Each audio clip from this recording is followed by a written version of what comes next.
Hello guys, എൻ്റെ കുഞ്ഞു സഹായമായിട്ടുള്ള ഒരു സ്പെഷ്യൽ വീഡിയോ ആണിന്ന്. ഞങ്ങളുടെ വെജിറ്റബിൾ ഗാർഡൻ ഒന്ന് എക്സ്പാൻഡ് ചെയ്യാൻ ഞങ്ങൾ തീരുമാനിച്ചേ. അപ്പോൾ ഞാനും എൻ്റെ കുഞ്ഞും കൂടി അതിൻ്റെതായ ഒരുക്കത്തിലാണ്. വീട്ടിലെ ചട്ടിയും പാത്രത്തിലൊക്കെയാണ് മണ്ണ് നിറച്ചത് ഗൈസ്.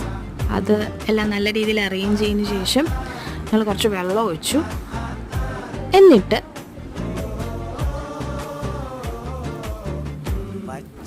സീഡ്സ് ഒക്കെ ഇട്ടു.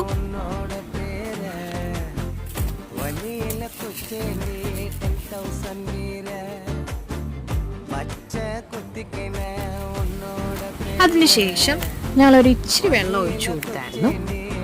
എൻ്റെ കൊച്ചിന് വീണ്ടും ഒഴിക്കണമെന്ന് പറഞ്ഞു. അപ്പോൾ അവൻ വന്നിട്ട് വെള്ളം വീണ്ടും ഒഴിച്ചു കൊടുത്തു. അപ്പോൾ 1 വീക്കിന് ശേഷം ഇതാണ് അവസ്ഥ. അപ്പോൾ ഈ കുഞ്ഞു വീഡിയോ ഇഷ്ടപ്പെട്ട എല്ലാവരും സപ്പോർട്ട് ചെയ്യണേ. ബൈ.